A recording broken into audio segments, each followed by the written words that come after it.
So now, admittedly, this project is a little more crude than those I normally complete. It's because I wasn't really sure what I wanted, and kind of temporarily put this together to see how well it works. This is an automatic chicken waterer. These are available on Amazon is where I got them. I think they're about $25 for the set. They just fit into 1/2-inch PVC piping. You can see I've got a 1/2-inch PVC cap on the left side. I've got a one-way valve on the right side to drain the system in the wintertime.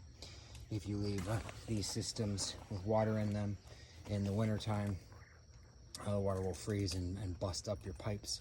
So the idea was to be able to winterize it pretty quickly that way. So that's all PVC. And then I have it fit to PEX. The only bulkhead I could find goes to 3/4 inch here. Looks like that might be leaking a little bit. I'll put some Teflon tape on it. And so I had to use a 3/4 inch to 3/4 inch PEX and then step the PEX down to 1/2-inch PVC. Sometimes you just have to work with what's available. But this bulkhead, I drilled the hole in the bottom of the bucket. It wasn't quite wide enough for the bulkhead, so I actually used a small file to widen it out. That worked really well. The first pickle bucket I tried using just a drill bit on, and you trying to use a wide enough bit, it actually shattered the bottom of the bucket, and I had more luck using a really sharp file just to widen the hole until I could get everything to fit. You want to make sure that it's wide enough for all the threads to go through, but still pretty snug. It wasn't that hard. Then that just screws onto here. This is push fit to PEX, that's push fit to PEX, and then it screws on to the PVC, and everything else is just PVC. This setup here, it's just basically just a fitting that goes in here that you can screw a garden hose onto.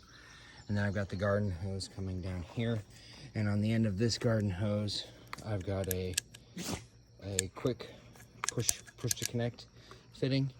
And then if we come over here, this is the hose from the house. Cut the, well, the normal end had actually been destroyed because it got run over too many times. So I just cut it off and put another female connector. Normally you would have a male connector on the end of a hose, but I put a female and put the other side of this push fit. So you can just unroll this hose out to where this one normally sits next to the house over there, and clip it on, turn it on until water starts coming out the top of the bucket. Then you got 5 gallons. And the way these little waterers work is they have a small spring inside of them, and when they're up, if there's nothing in them, water comes out. Once they're weighted down enough, once there's enough water in there, they're weighted down, and they actually push the valve close.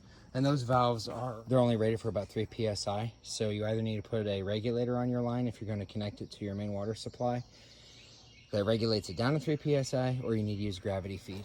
I opted for gravity feed because it's I didn't want to use a garden hose to try to set up some sort of permanent connection to my house supply. But there you go, automatic chicken water. Oh, hope that helps anyone who's looking at this sort of an idea. I know when I looked at ideas online, I saw things that were like this. I saw several different setups.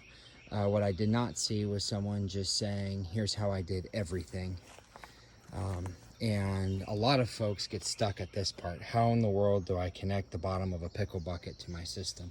And the answer is bulkhead fitting. That's what it's called, bulkhead, B-U-L-K-H-E-A-D, bulkhead fitting. Screws in on both sides, has a very large flange on this side. On the opposite side, it has a large flange and a large gasket.